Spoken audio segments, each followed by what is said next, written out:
here, like I'm blood, sweat, and tears into Pete's Auto Parts, working all these hours. I'm working so hard, sun up to sundown. I'm working, and for a pretty small salary comparatively, in my opinion, right?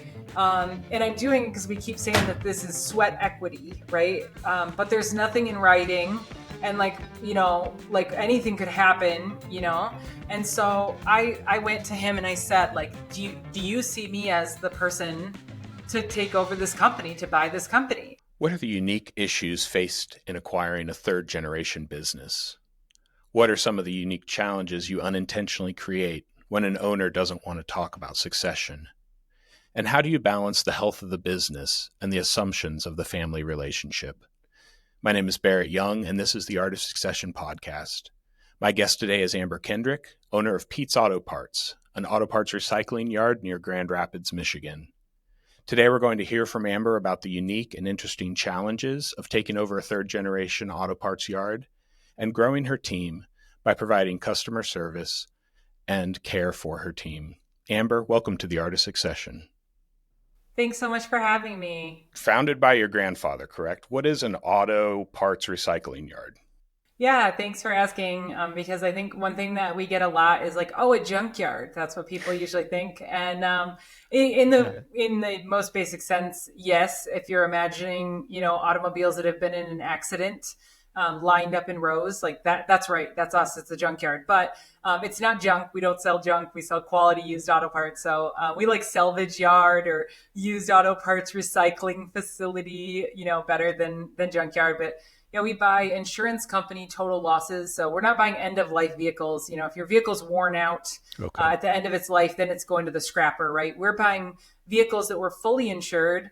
We're in a light accident. And so some of the parts are damaged. The insurance company totals the car out. That car goes to an auction. We buy it, and then we sell the good parts and recycle the metals and all the rest. So yeah, that's what we do. Okay. And when did your grandfather found this? He started in 52, and I usually use 56 as like the official date because I think that's when we got like the license from the state of Michigan and all that. But my grandpa was a farmer, and he was farming the land that Pete's is on now, and he was struggling to make ends meet in the early 50s. And so he kind of cobbled together a homemade tow truck and started towing vehicles on the side at night. After he'd farm all day, he'd tow vehicles all night to make ends meet for his family. And he ended up with like this motley collection of old cars that, back in the early 50s, like people didn't even want to pay the 25 to 50 cents for the tow to get these cars back. They were just abandoning them. And so the township eventually said like, hey, you can't have all these cars just sitting around here. And he was like, what am I supposed to do with them? And they suggested, maybe you should have a salvage yard. And so he asked the state of Michigan to come in and help him, and they did. They sent a guy who sat at the kitchen table with my grandpa and grandma and kind of explained how it worked, and got their permits and everything. And then kind of the rest is history. He had a towing operation through the 70s. And my dad grew up working for the family business, of course, as so many of us, in a family business know, you get forced into working for the family business, whether you want to or not. And my dad 8 years old. Yeah. I can remember going through cars, picking all the change out of cars and then rolling the change, in those old fashioned, they didn't have Coinstar in the 80s, so we'd roll the change.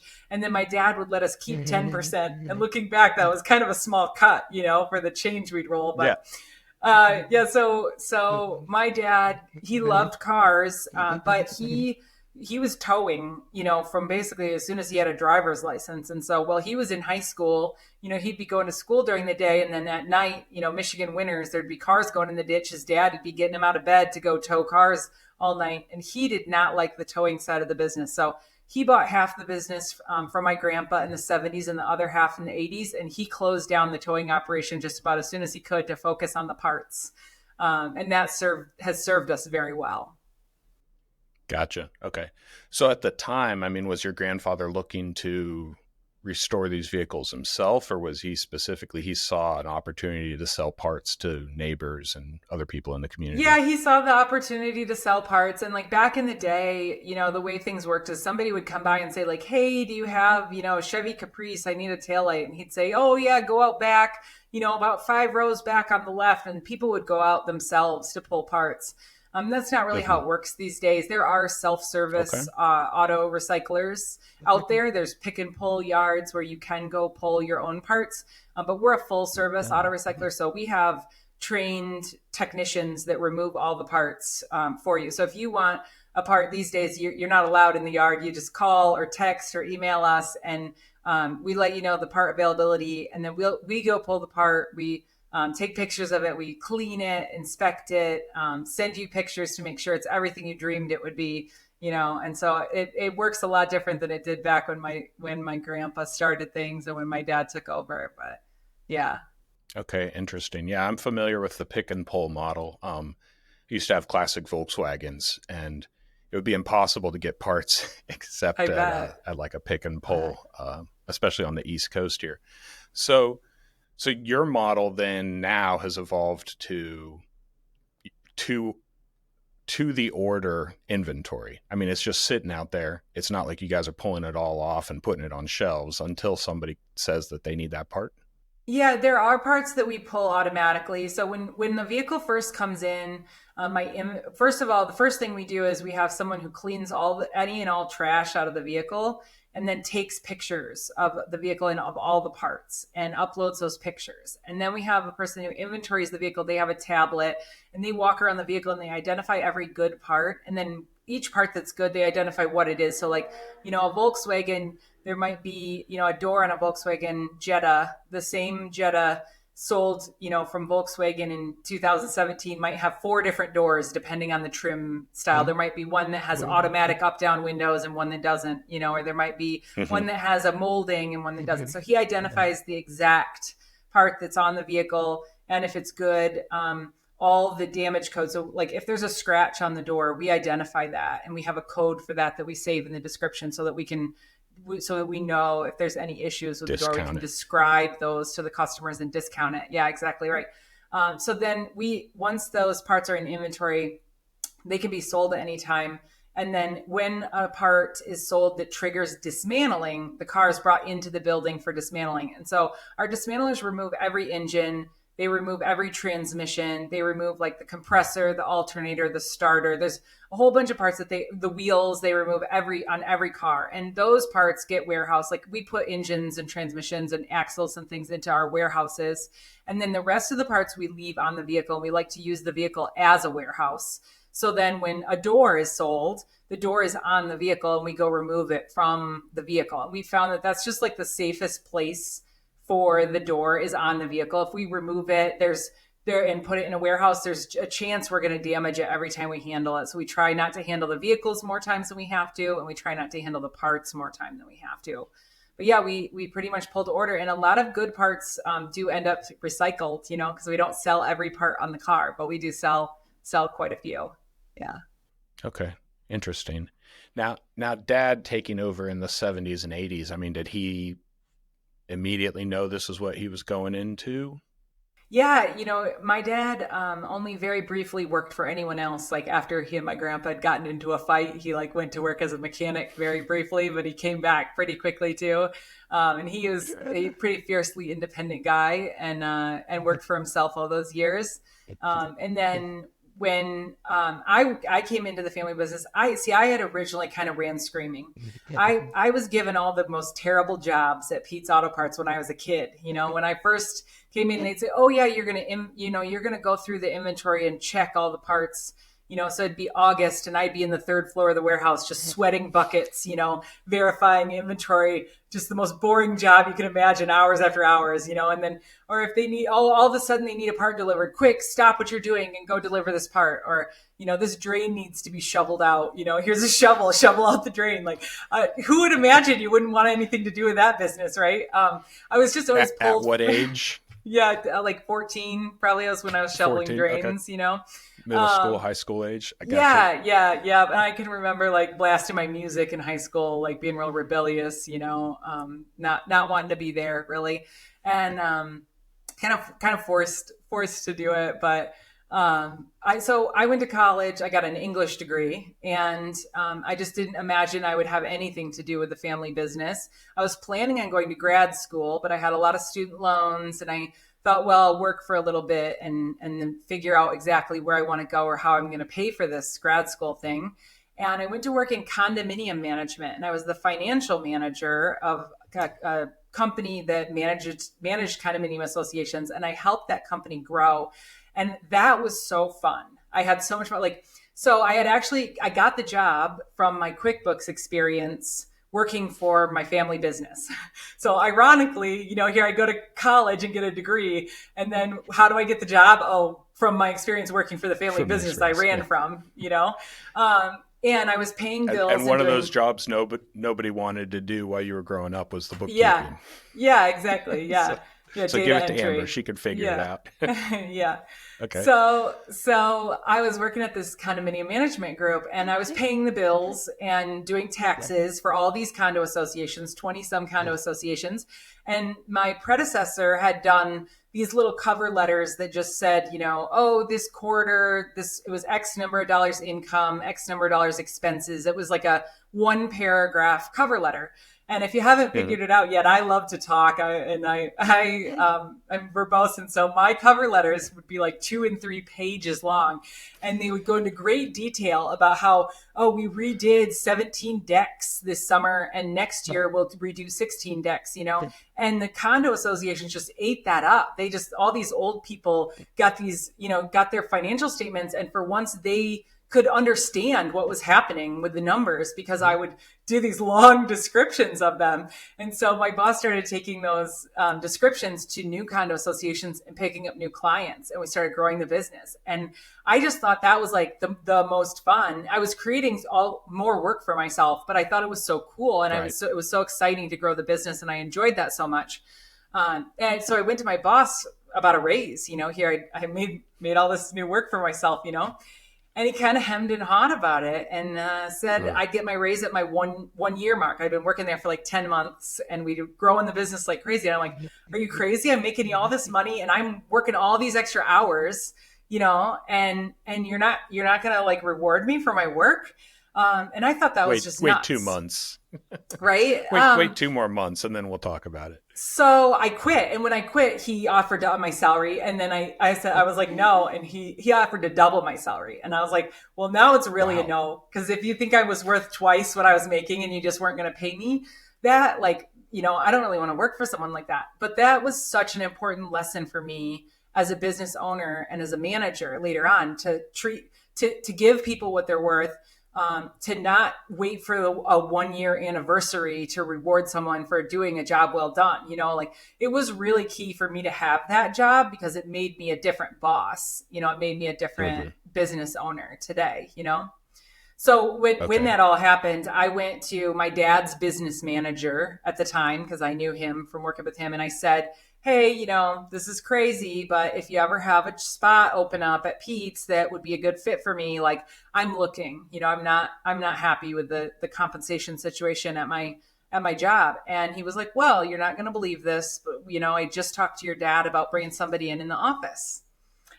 So I came into Pete's. So your dad's not running the place then? He's got an operator that you got hired through then? So at that time, my dad was doing all the buying. My dad has been a great vehicle buyer, and he's not been a great manager. He's, and I don't mean to put him down by any means that way. It's just that was never his forte. He was much more so in our industry, vehicle purchasing is one of the most important jobs, if not the most important job in the company. And that's where he was focusing all his efforts and where he felt like he needed to. And then as the business grew, he kind of recognized that management wasn't really his thing. He was more into yelling at people than he was into managing people. And that didn't always produce great results, So he brought in a business manager to help him with the company. And that's who was, that's who hired me in to Pete's in 2000. Let's see, 2006. Yeah. I gotcha. Yeah, so that solves the problem of, a lot of people who are good at what they do as an employee. They think, oh, I should run my own business. And you find out very quickly there's a difference between being a CPA and a business owner who's a CPA, or, buying parts and owning a recycling center and running a recycling center. How many people were you guys up to at this point when you came on board in the I think we office? probably had 12 or Okay. 14 employees in the company at that time. Yeah. So And, um, and you're up to about what now? 31. 31. Okay. So triple, Yeah. almost triple the size of the company. Yeah. What Yeah. what year was this that you came in and started working in the office? 2006 was when I first came in and worked in the office, and realized that they were bringing all of the books to the CPA. A lot of things that like should be done in house could be done in house anyway. They were just like bringing stacks and stacks of paper to the CPA, saying like, "Here you go."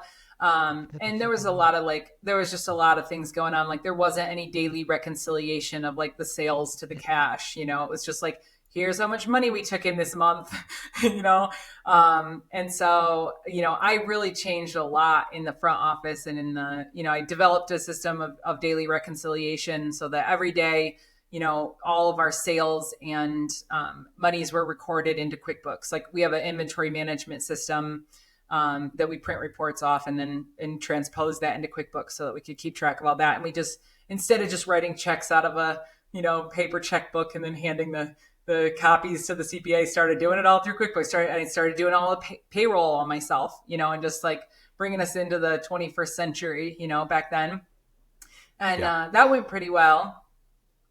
And then What size revenue roughly were you? Because I know a lot of business owners struggle with this. Our clients struggle with it. They think they can just always continue to do things the way they did when they were really small, versus yeah, paying the salary and bringing somebody internal into the company like a controller. So what size revenue were you guys at when you realized you needed to really focus and do daily operations in accounting? that's a good Do you question. remember? I don't remember off the top of my head. That's something I could definitely like look up and let you know, because I Ballpark don't, though? Do you yeah. I just hate to 5 throw a million, ballpark out 2 there. million? I don't think it was that many. I think it might have been 2 million. I feel Okay. like it would have been, I think we were probably doing at least $100,000 a month. That'd be 1.2 million, I think, but I'm not sure whether it was, 100,000 a month or 200,000 a month at that point. I just don't Okay. know. I don't remember from 2006, but it's definitely a number I could look up. Uh, Yeah, no problem. my next step with the company was we had a shipping manager at the time that worked 4 days a week, and we really needed someone that worked 5 days a week. And so instead of hiring a shipping manager, I became the shipping manager. I replaced myself with like an office assistant in the office and became the shipping manager. And I worked in the shipping department for 2 years, and that was a really good experience for me to work in production, work in distribution, learn some of the nuts and bolts of the business, and I started actually What during that did time I started managing the dismantlers as well. Sorry, go Okay. ahead. What did shipping consist of back then? I mean, were you guys selling on the internet, or was it shipping to local auto parts stores, or what did that look like? Yeah, both. So automotive recyclers are incredibly well connected to each other. About half of the time when people call us for parts, we have the part, and about half we don't, but somebody else does. And so we will ship those parts in. And my dad and some other business owners started a trucking system that would go between the yards. And so like we would drive one of our box trucks to Chicago every night full of parts for all these other yards, and pick up and drop off all the parts for the yards and pick up all the parts that we had purchased for our customers from those. And that at the time was just a real local situation. Well, not local, but there were 2 yards in Ohio. There were 2 yards in Illinois, in Chicago. There were a couple yards in Michigan. It was just like a small network. Now it's nationwide. Now we're shipping in, we can get a part from Maine or Texas or Colorado, or, all over the country pretty much, on our internal trucking system for much cheaper than what we could send at UPS or, a freight truck or whatever. But back then, the shipping department, what that consisted of was after the parts techs would pull the parts and they'd bring them up into our wash bay, and then I'd be responsible for power washing the parts with the large parts, or like Windexing headlights and mirrors and that kind of thing, cleaning the small parts, doing the quality control, taking pictures of anything that was not up to standards and uploading those pictures into our system, reporting to the salespeople any problems so that they could report those to their customers, see if they wanted to, take a headlight with a broken tab at a discount, or if that wasn't going to work, if they'd have to get them a different headlight. And then like routing delivery trucks. At that time, I think we may have only had one delivery truck. Now we have 4 full-time delivery drivers on the road all the time that cover the whole west half of Michigan and down into southern Indiana. And boxing up UPS parts, all that good stuff. Yeah. So yeah, I did, 2 years working there, and also trying to improve things, from on the back end. And I do kind of have like a heart for production. I'm technically the sales manager at Pete's now, but I find myself like sort of on the side of shipping sometimes, in those little, like in the push and pull between sales a bit. Like I always have a lot of empathy for the shippers, because that's kind of where I got my start. Yeah. Gotcha. So you like to work your way through the different operations of a company, clearly get in there, get your hands dirty, figure it out. And then sounds like going from 12 to 31 people, then replace that position with somebody else and move on to the next thing. Am I getting that right? Yeah, that worked really well for me. And I think part of that does go back to like my experiences, like with my previous boss who, he couldn't do what I was doing, but he was my boss, and he was making so much more money than me. That kind of rubbed me wrong, right? And so I wanted to be able to do the things, and I always feel like I should be able to do the jobs that I'm managing. And so I did really like, I know I can't dismantle a car. I can't pull apart. There are limitations, there are things I can't do, but, in the Toyota way, they call it getting into the Gemba. And I really do believe in that. Like I believe in hopping in a delivery truck and delivering parts when there's a delivery driver out sick, filling in for them, because I find that like, it's the best way for me to know like what the actual problems are, what the struggles are, like, how can we make this better? How can we do things better, is to actually like do the job, And it served me well. And all my managers are that way too. I hired Jimmy, my production manager. I hired, I think it's coming up on 12 years now. So I hired him, 2011, maybe coming up on 13 years. I hired him in as like the lowest man on the totem pole. Yeah, I found him working at a dealership doing like oil changes, and I hired him in our shipping department. He was like sweeping the floors, cleaning out the drain tables, like doing all the worst jobs, that you used to give Amber back in the day. And he's worked his way up, and now he has more direct reports than anyone else, and he's our distribution manager now. Same with Jessie, my general manager. She was hired in as the shipping manager, and then she was the office manager, and then the general manager. Craig, who's my buyer now, who's doing the job my dad used to do, and he manages our dismantlers. He started as a parts puller. He was, literally pulling parts off of cars in the yard, and has worked his way up. And so, when somebody calls in sick, we all of us know how to fill in.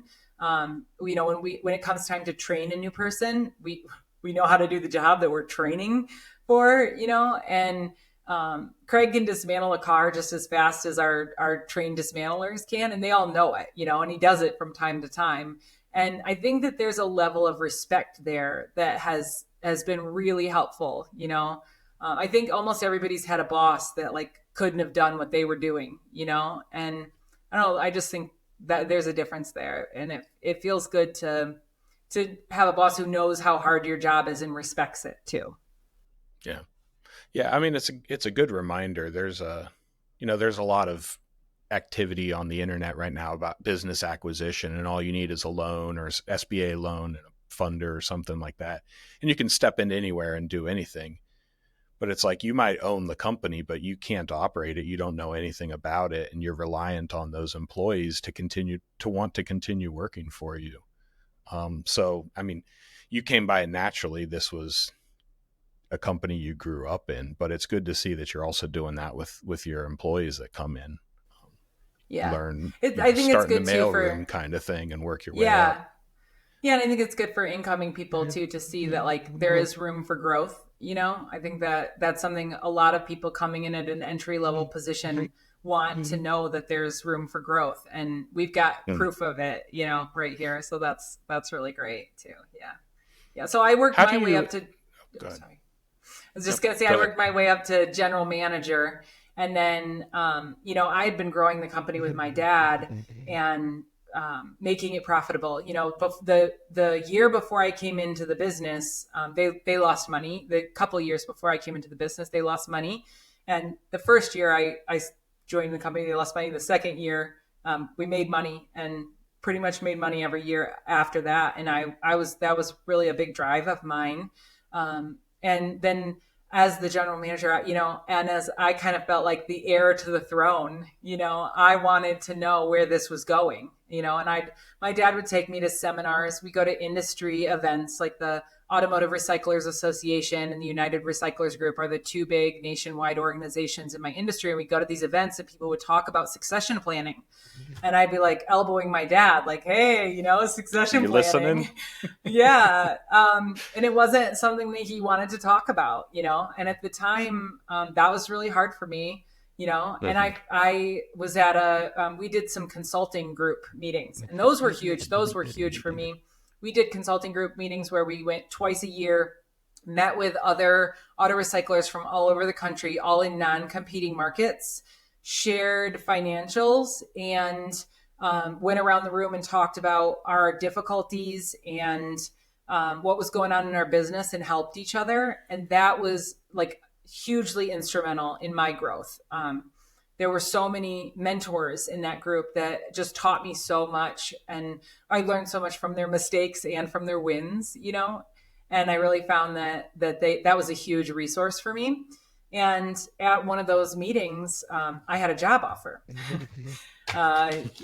So I went to my dad and I was like, I don't want to leave Pete's Auto Parts, but like, we never talk about this whole succession thing. And here, like, Mm. I'm blood, sweat, and tears into Pete's Auto Parts, working all these hours. I'm working so hard, sun up to sundown. I'm working, and for a pretty small salary comparatively, in my opinion, right? And I'm doing, because we keep saying that this is sweat equity, right? But there's nothing in writing, and like anything could happen, And so I went to him and I said, like, do you see me as the person to take over this company, to buy this company? And he couldn't say yes. He was like, maybe. And at the time, that was really, really tough for me. Looking back, I can see it a lot more now. At that time, I was in my 20s. I was work hard, play hard. So I was working really hard, but I was also drinking a lot, and I was coming in hungover. I was always a punctual, on time person, but I probably smelled like Jack Daniels pretty frequently, if I'm being completely honest.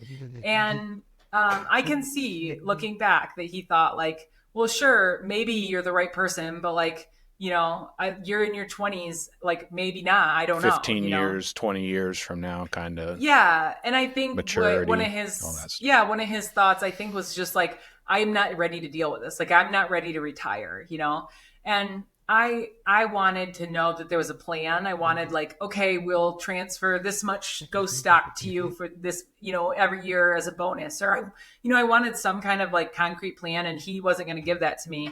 And so I said, well, that's fine, but then I got this job offer for like literally, you know, so much more than you're paying me. Like, I'm going to take it if you don't want to make a plan.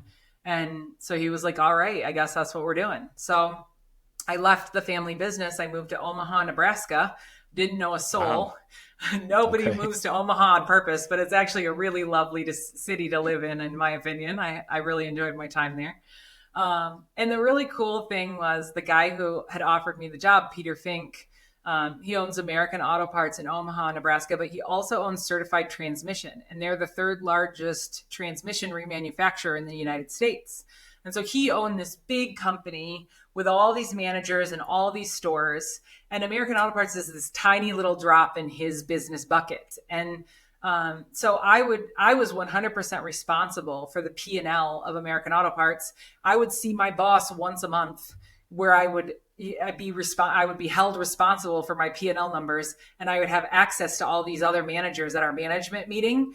And that was it. Like not that I was on my own. He was very responsive with email, or if I needed to talk to him. Like I don't mean to say like that was it. Like I was thrown to the wolves or anything. He was great. I just mean like that what an incredible opportunity for me to learn and grow and be like really responsible for a business, and treat it like my own. That was really cool. That was really cool. Okay. What year was this in? So that was 2012. Yeah, so I Okay. moved to Omaha in 2012. I had been working in So my family business for 6 years.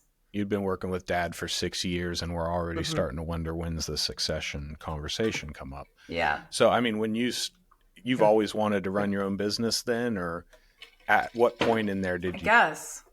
I mean, I guess it's Dad's company, and so in the back of your mind, you're always like, well, it's really my company someday, kind of thing. But you had to Yeah. have switched at one point from this is just a job to I want to run this company.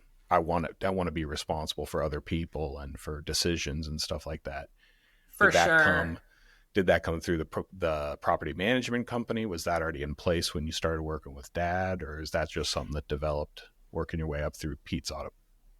Yeah, I think, part of it was like when I had that experience in the condominium management, I was like, I wanted a piece of the pie, or I wanted to have an impact and then to like be rewarded for that impact. So that was part of it.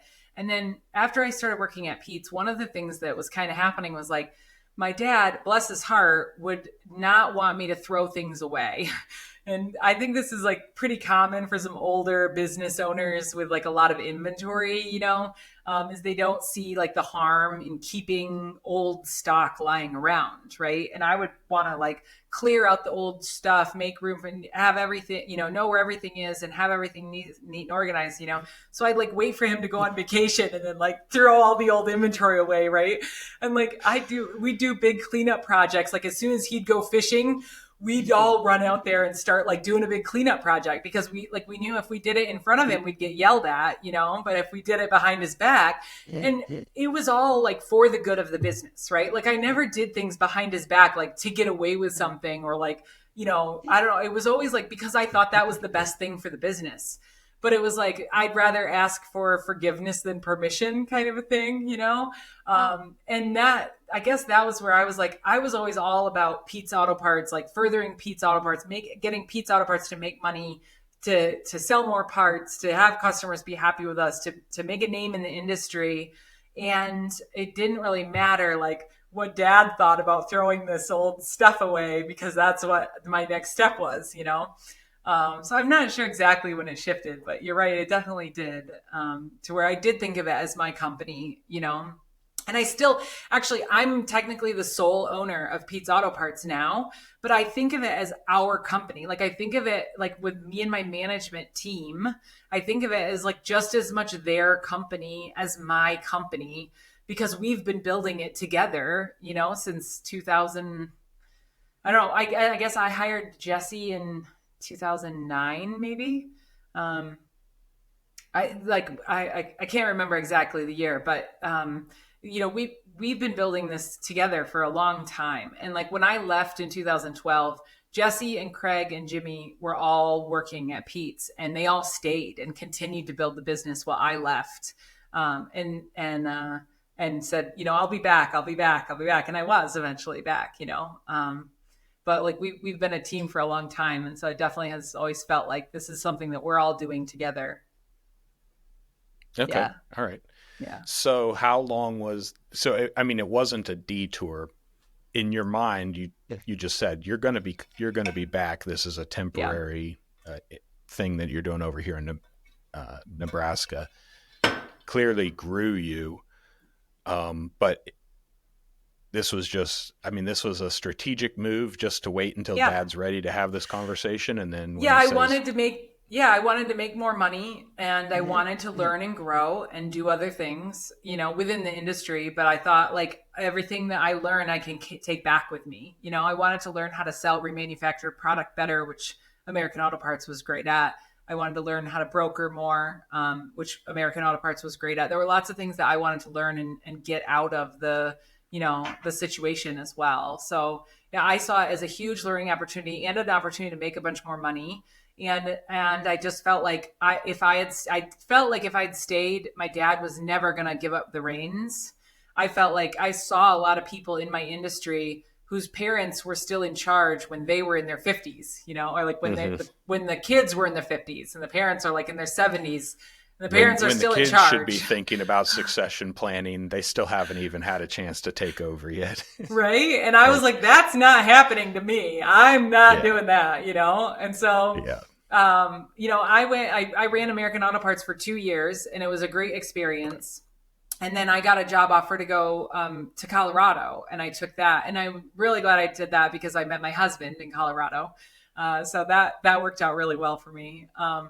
And so I was working in Colorado, and I was at the time when my dad called and said, "I'm ready to sell you the company." I was doing consulting work, and my biggest client was a core purchaser. So they buy auto parts to be remanufactured. So they could be good or bad auto parts that they're going to take apart and put new gears in and stuff, and remanufacture those parts. And so my job was like to go all over the country and into Canada to visit salvage yards, teach them how to sell their cores to this company, and make more money by selling cores, instead of just to a local buyer, to companies by looking up the core values on the internet.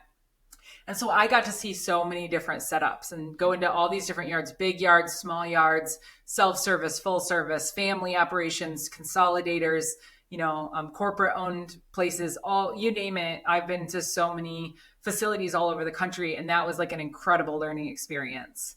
And I love to travel, so that was really fun too, to see a lot more of the country. And then my dad called up and said, "Okay, I'm ready to sell." And in retrospect, I think it might have been my mother that was more ready for him to sell. It might have been like my mom was like, "All right, I'm ready for you to sell," the way it all went down. But my dad and we worked out a deal. We basically like emailed back and forth extensively, to make the deal happen, for me to purchase the company. And I had told him, like, you got to get this drawn up by the lawyer. Like the lawyers need to be involved. The lawyers need to be involved. And I was like begging for lawyers for months and months, and still didn't have paperwork. We were supposed to close the deal like January 1st. And I bought a house in December. I bought a house in Michigan, and like, we still didn't have paperwork, and I'm like pulling my hair out going like, "Dad, you're killing me. Like, we need to get this done. And You're then when I not going to finally do get, it on a handshake. yeah, well, I mean, it can't be like when you buy a corporation with shares, like you can't, that's not even a thing. Yeah.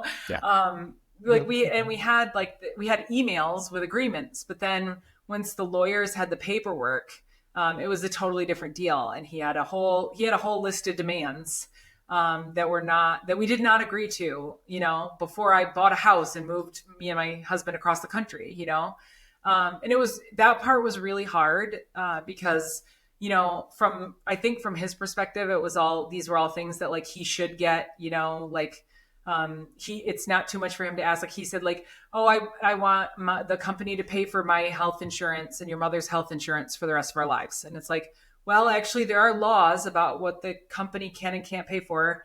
And like, I can't treat you differently than other employees. And like, there was some like really sticky, hard, issues. And there were some things where he would say like, "Well, fine, then you don't have to buy it." And I'm like, "Oh, okay. Well, now that I've just moved across the country, I do kind of have to buy it. I've just bought a house. What else am I going to do?" And I felt very trapped, and I think he felt like he wasn't asking for anything more than he deserved, so that was hard. And we finally like signed the paperwork in April, and we just backdated it all to January of 2016. And And then basically it just like all got a lot harder from there, because the so one of the things was like we had agreed in writing like that he would have a salary of $75,000 a year, Really? and I had not like reduced his I had not reduced his salary until we signed the paperwork, So he was making like 125,000 or 135,000 or something a year. And then once we signed the paperwork, I was like, okay, well, you had like, here we go, like reduce his salary to the 75,000 a year. And he was shocked. And he was He like, didn't this isn't realize. right. He didn't like, he didn't really realize like what he had agreed, like when he saw a salary of 75,000, he thought that was a lot, that was plenty of money. And he didn't really Hmm. realize that he was used to living on a lot more than that. And there were some other things like that, he was just like, it was really tough. He would yell at me like, "Oh, you want me to live in a duplex and drive a Volkswagen?" And it's like, Dad, I'm writing you checks for like $48,000 a month for this business. Like, I'm pretty sure you're not going to be living in a duplex. Like, I'm pretty sure you're going to be okay. But just put a lot of strain on our relationship. And at the same time, his performance, he was still buying all of our inventory, and his performance was going down. And I started getting him to train another buyer, Craig, who's my current buyer. I asked my dad to start training Craig, and he was training Craig. But buying is one of those things that it's like kind of an art and a science, and like it takes a long time to get good at it, and there's a lot of instincts involved. And my dad was doing things like, and He'd again, been like I'm, doing it for 40 years at this point almost. yeah, yeah. And Yeah. so on the one hand, he's really good at it. On the other hand, he'd do things like he wanted to go to his cottage on Wednesday instead of Friday. So like on Wednesday, he'd just buy like $35,000 worth of cars at the auction and be like, see ya. Done And for the then week. those cars would not perform because like he just bought a whole bunch of HHRs, and we already had HHRs. We didn't need any more HHRs, or whatever it was. Like, it was like, Dad, you can't do this stuff. And like, I don't think that he ever meant to hurt the company. Like, I don't believe he would ever like buy a vehicle thinking, oh, this car is going to lose money. Haha. I'm just going, I think like, I don't think he ever had any bad intentions, but I do think like when you don't own the company anymore, like you just don't have the same level of caring. You just don't have the same level of, he was just like, peace out, I'm going to my cottage. Like it just wasn't the level of investment wasn't there anymore. Yeah, especially now you're paying him half what he was getting paid last week. So, Right. Right. so, so other than his assumptions of what would be fair, how did you guys get a value on the company? Did you bring in a evaluator and actually do a full valuation, or was it more of a agreement of what you two thought was going to be reasonable? How'd that go? Well, we had talked to some industry consultants that gave us an idea of like a profit multiplier that we should use. And then what we did was we used a profit multiplier and we added back in some things, like he did like a big building improvement project in 2015, the year before I bought the company. And so like we added all the building improvement expenses that were on the P&L back into the profit, and that kind of thing. I bought the company separate than the land. So I bought the business, and then I had an option to purchase the land once that it was like basically he had to sell me the land for the appraised value once the business portion was paid off. So that kind of broke it up for us too. So we did he held the note on the business, and he's holding the note now on the land. So I didn't come to the table with cash. He held the note, and we determined the value and set the rent rate and all that. But yeah, we used an industry consultant for some of it, and then I would take like our email negotiations and forward them to my business owner and friends that also own salvage arts, and say like, what do you think about this? What do you think about that? And get feedback on it in order to come up with our arrangement. Yeah. Gotcha. Okay. Yeah, I Yeah. wasn't sure if there was a process involved in getting an appraiser on the recycled parts or anything like that. So you guys You used can an do income that. We multiplier, but a didn't. couple things added in. Yeah, gotcha. Yeah. Yeah. That usually is going to be dependent on the size of the buyout too. So For sure. For sure. okay, Yeah. so We also 100% did stock some purchase, creative things. 2016. Yeah. Yeah. And we did some creative things like we built some of the value of the business into the rent agreement, which is like tax deductible for me. So that was very helpful, call it like prepaid rent. Did some interesting things with that. Yeah. So um, I paid off the business in at the end of 2021. I had a 10-year note and I paid it off early. Yeah, so I had a 10-year note, but we paid it off early. We just reinvested the profits into paying off the business early, and had the land appraised and went to buy the land, and then that was a nightmare because as we moved to close on the land, it was discovered that we have like 7 different parcels of land that Pete's is on, and like 3 had my dead grandpa's name attached, and one had my dead grandpa and my dead grandma's name attached, and one had an old uncle, and one had a bank that the bank no longer existed. And all of those, like all the notes and all the, like, it had all been paid and taken care of, but just the township or the county had never been updated. And so my dad had to have like all these wills or all these estates reopened and have all these properties uninsnarled from each other or uninsnarled from the names that were attached to them. And it was a 2-year process. And it was really extra nerve-wracking for me because what happened between 2022 and 2024 is interest rates kept going like this, right?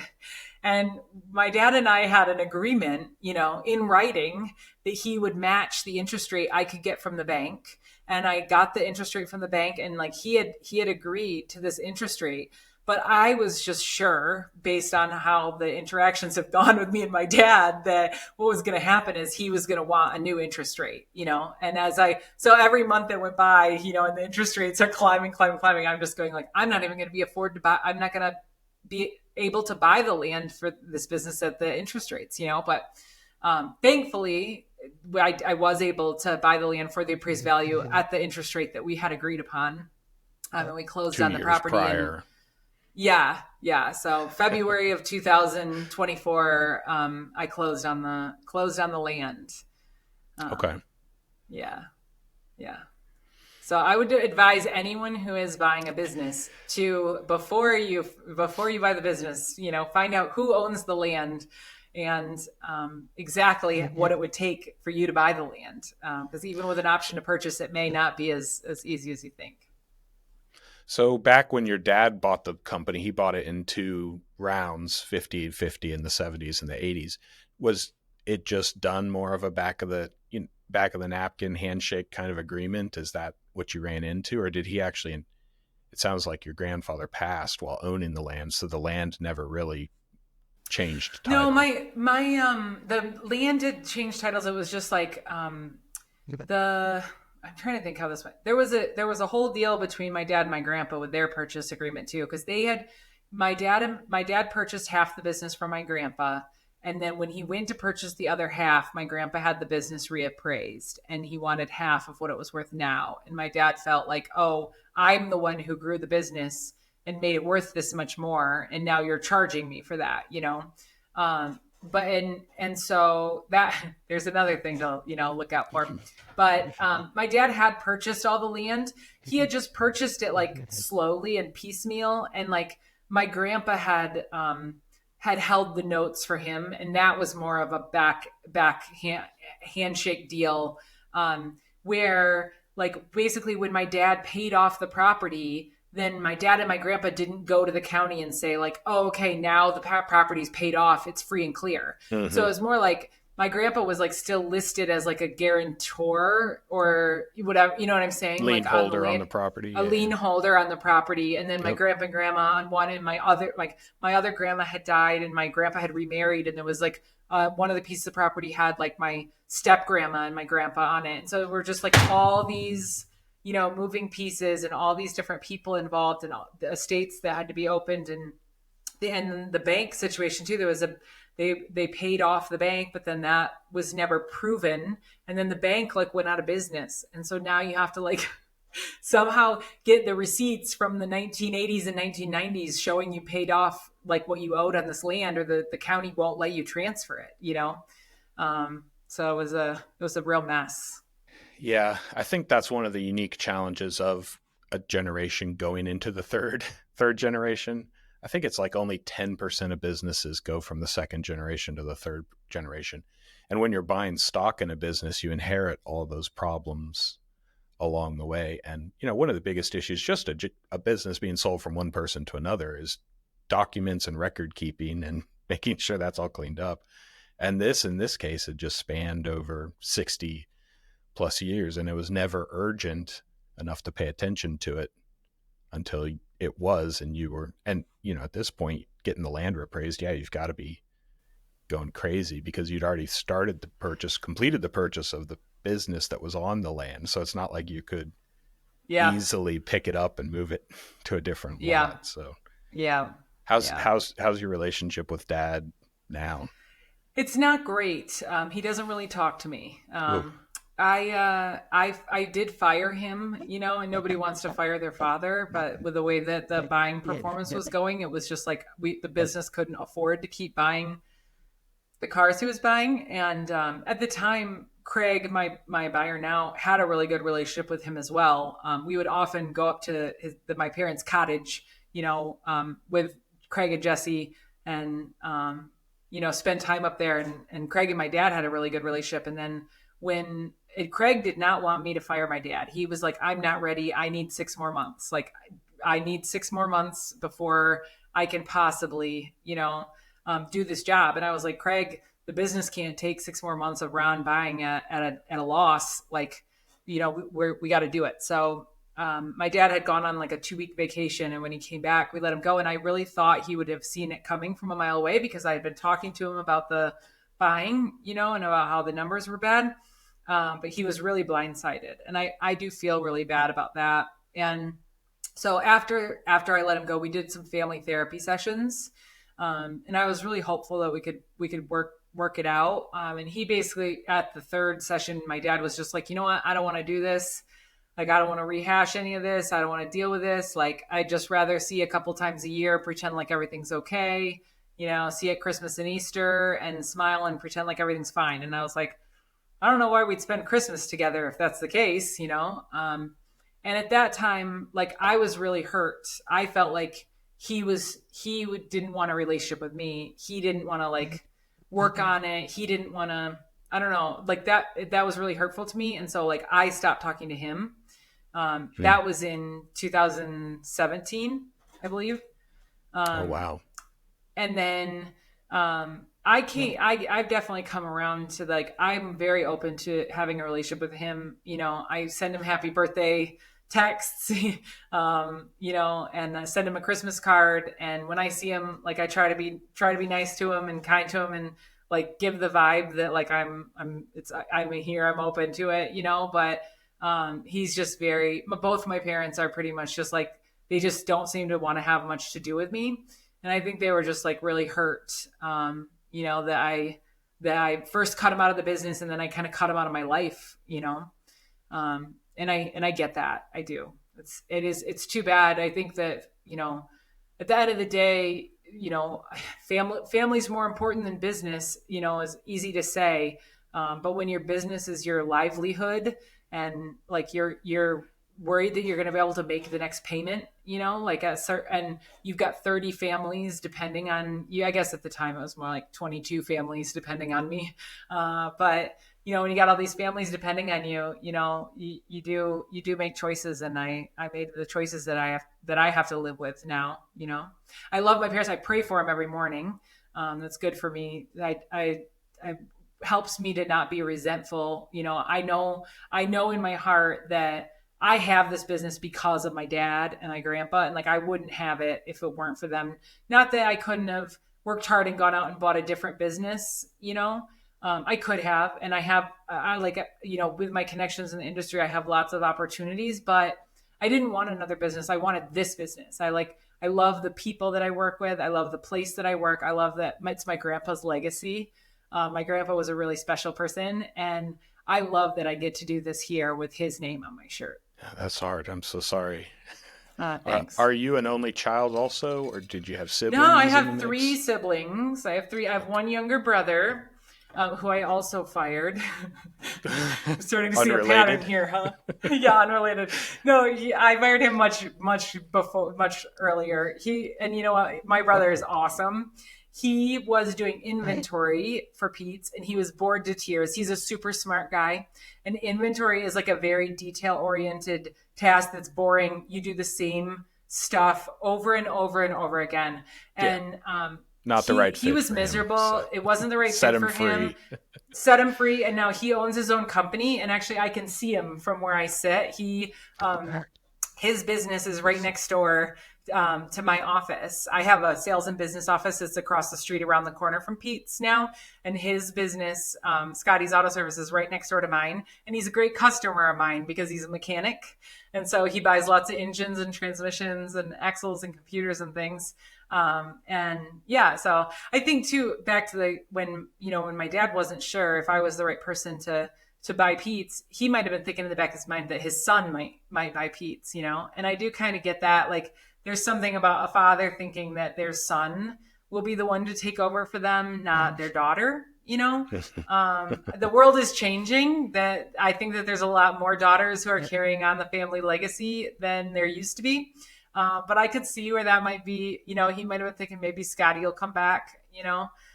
Scott loves what he does, and he's happy with his own business. But then I have two little sisters, and one sister, she's a FedEx driver, and the other is actually in the big truck parts world. She works for Valley Truck Parts in Grand Rapids, and she is in like shipping, and she does eBay and a bunch of stuff with large truck parts. And I might rope her into the family business someday, eventually. But I'm also I'm a big fan of having to work for other people and be successful other places. And I had told her before I thought she'd be a great salesperson, but I wanted her to do sales somewhere else to be successful before she came to work at Pete's. And so, yeah. But it sounds like with your siblings, you were able to separate the disagreement and what was between you and your parents from your Yeah. relationships with your siblings. So that's good. I have great relationships with my siblings for sure. Yeah. Okay. Yeah. And I have some great relationships with my uncles and aunts and stuff too. So that's helpful. Okay. To that issue that you just brought up, when you were traveling with your dad to trade shows around 2009, 2010, how many women would be at these trade shows? A Because I lot know less it's, than there are now. okay, Yeah. A so lot less. what's that demographic shift looked like? It's interesting. The Automotive Recyclers Association has a ladies group, Lara, Ladies of Automotive Recycling, and I can't believe how many women show up to the mixers now. Like at the most recent national event, there were probably like 90 women there. And I would say in the beginning it was probably, I don't know, 12 or maybe 20, that would come to the Lara breakfast. Hmm. And when I Out of how started in many an at that industry, conference? Out oh, of how many at that maybe a conference? thousand, Okay, twelve so hundred, maybe. just under 10% now. Yeah, they come to the 10, breakfast. I 10, think that 15. there are probably more women at the shows, but yeah, probably 10% that come to the ladies event. When I first started in the industry, you would see women working, in the front office, like doing the books. That would be really common. You wouldn't necessarily see women delivery drivers or shippers, and that's really common now. And I love to see that. I've had some great female delivery drivers, and it's funny. It's like, um, I guess I should be careful of how I say this because it could come off as like sexist or something. But when I fill in as a delivery driver, it's wild to me how when I pull up to a shop and I have a large part to unload, the guys come rushing out to help me. Oh, let me get that door out of the back of the truck for you. Whereas like if one of my guy delivery drivers rolls up, it's like, oh, put it in the back. They're Yeah. not helping him at all. And so like there are some advantages to being a female in the industry in terms of like people help you more. Mhm. And I think like in sales, I have a female salesperson, and I think sometimes like guys are on the phone with guys all day, and then sometimes it's nice to hear a friendly female voice to talk parts with, especially when they realize that she knows what she's talking about and she can help them just as much as the guys can. But now I Yeah, I think often see women running salvage yards. I see managers, controllers, dispatchers. There's so many more women in the industry than there used to be, and I love to see that. hmm yeah, it sounds just from our talk here on this episode, you've outworked everybody wherever you go, and you've proven yourself. It doesn't sound like it's ever been, well, dad runs the place, and so you have to listen to me. You've stepped into every role and you've outworked it and improved it. So how do you did say that you did want to talk about work-life balance on the podcast. So here at the end, when you are a workaholic, when you do outwork everybody around you, and you've built that into the culture of your team, what does work-life balance look like for you then? Well, it's changed a lot for me. I alluded to working day in and day out earlier, and I really was a workaholic. And when I met my husband in 2014, that changed pretty much everything for me. He was just like, there are other things to life besides work, right? Like, there are lots of other things to do besides work. There are other things that are important besides work. And I really like, I was just everything. Work was everything to me. All my best friends were people I worked with and people in the industry. And like, I just didn't really have a life outside of work. And that's changed dramatically and drastically. And the reason why I like to talk about it now is because I do think that I have found some work-life balance. I generally work like an 8 or 9 hour day. I generally do not work a 12-hour day anymore. And I work 5 days a week. There are times I like will pick up my laptop on the weekend and work, but that's rare. And I used to work, 12-hour days, 6 days a week, and then also work on the seventh day sometimes.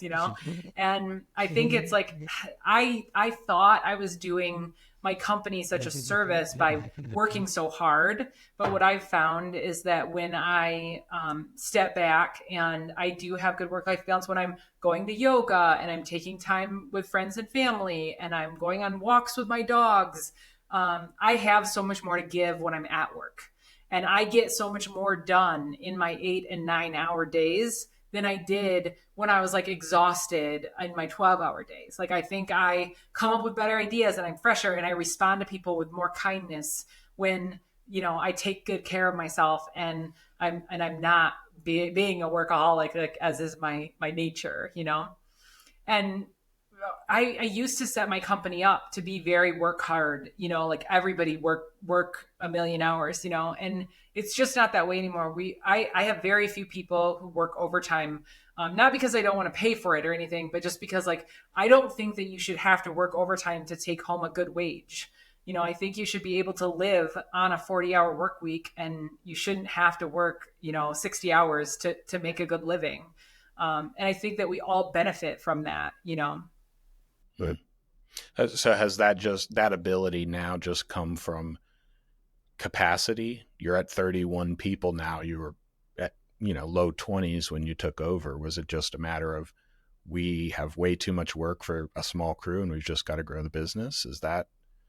Well, I don't know. We have grown the business like crazy. There is also sweet spots. One thing that happened like right after I bought the business, I was like, all right, we're gonna grow.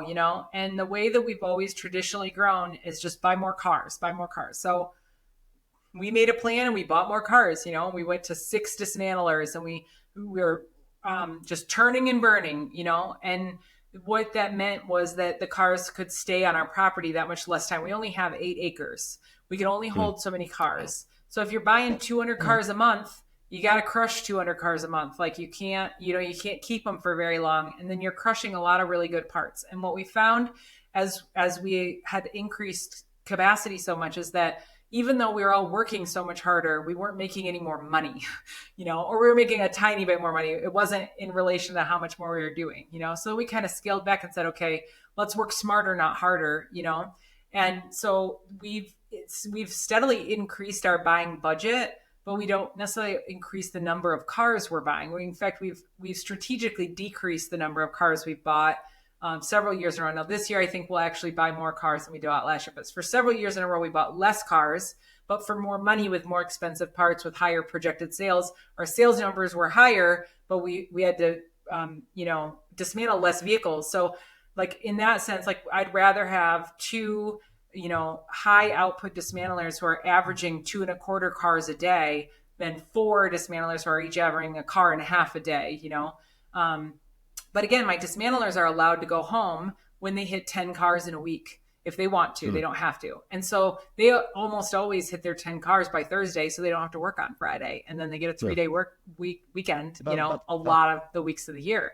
I don't know that I even answered your question, but I think that the culture shift has been gradual as we've shifted our focus. And as we've said, like, we're going to choose to work hard when we're here, but to not be here so long. And the pandemic actually helped that as well. We used to be open 8 a.m. to 5:30 p.m. and we had people coming in at 7. So we had people here from 7 a.m. to 5:30 p.m. During the pandemic, we changed our customer pickup hours from 9 a.m. to 4 p.m. and we never went back. So we still have people that come in like 7:30. Almost everybody on site leaves by 4:30, but we keep salespeople on the phones till 5:30, mostly because like we have later time zones, like central time zones, mountain time zones. They'll still be calling in at the end of the day, but salespeople can still pick up the phone while the guys in the back are gone. Anyway, so the pandemic taught us a lot too about, being efficient and putting our efforts where we really want to see the output. Yeah, no, that did help. I wasn't sure if it was just a matter of scaling, but it sounds like you also realized, you focused on quality in your inventory rather than you freed up capacity by processing fewer cars, higher quality cars, getting better parts out of them. So that's interesting. So, well, Amber, this has been a great podcast. Thank you so much for being a guest. I know we could do another one on this in the future, but our time is up for this episode, unfortunately. Okay. I do have a lightning round of hot take questions that I like to ask. And so if you're ready for that, we can get into these questions. Yeah. Okay. So these are just a list of questions, one to two sentences each, no real context, but just to give my guests a chance to give my audience a chance to get to know the guest a little more. So first question, coffee or tea, and how do you like it prepared? Coffee, splash of heavy cream. I only drink coffee on vacation. I can't be trusted with it day to day. All right. Pie or cake, and do you have a specific type you like? Chocolate cake, I'd say. Okay. What is a common belief among entrepreneurs that you would like to challenge? I'd say that like people won't help you or that you can't let people in. I've gotten a lot of my best ideas from people who would be considered competitors. I think there's a lot of mentors and people that you could find in your industry, maybe not next door, but I think we have a lot to learn from each other, and people will share with you the specifics of how they're successful in their business. You just have to ask, and people are dying to tell you about their business. Yeah, that was interesting when you said you and your dad were in these groups, these mastermind groups. How many people would be in a group when you guys were? Yeah, it depends on the group. A lot of them were probably like 12 yards, 8 to 12 yards. Yeah. Okay. Yeah. Awesome. That's kind of what I was expecting. A little bit bigger than that. Not everybody gets a chance to share. So, what is your favorite holiday and why? I love Christmas because it's cozy and you get to give people gifts and see their faces light up. All right. Would you consider yourself a morning person or a night person? And do you have a favorite routine? I'm definitely a morning person, and I get up extra early every morning and I take my dogs on a walk, and then I read some literature, and I practice two-way prayer and meditation every morning before work. And that is a routine that just makes me feel so good. Gotcha. Okay. What is one thing that you would want your successor to remember you for from your time at Pete's Auto Parts? I'd say that I was fair. Being fair is a big part of our like company values. I always try to be like fair to the company, fair to the customer, fair to the employee. Like being fair is like it's real big to me. Goes back to that condominium, that first job at the condominium association, right? So, our manager. Where are you finding creativity right now? Probably nature walks and hikes. I love to get outside and hike, and I love music, but I think sometimes silence is golden too. Some of my best ideas come when I'm just quiet. Okay, awesome. And what do you have coming up this year at Pete's Auto Parts that's got you really excited? Well, I was asked to be the recyclers keynote speaker at the Automotive Recyclers Association conference in Reno this fall. And so I'm pretty psyched about that. I haven't been to Reno and I get to go and be a fancy speaker. So that'll be fun. Wow, keynote, that's pretty impressive. Good luck to you on that.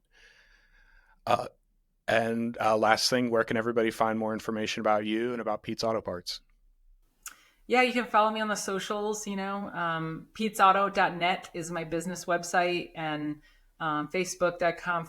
Pete's Auto Parts is the Facebook page. And I post on there regularly, but I promise we won't, fill your news feed. It's like 3 times a week. So if you want to follow us there.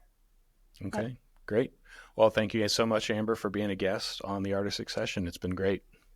My pleasure. Thanks so much for having me, Barrett.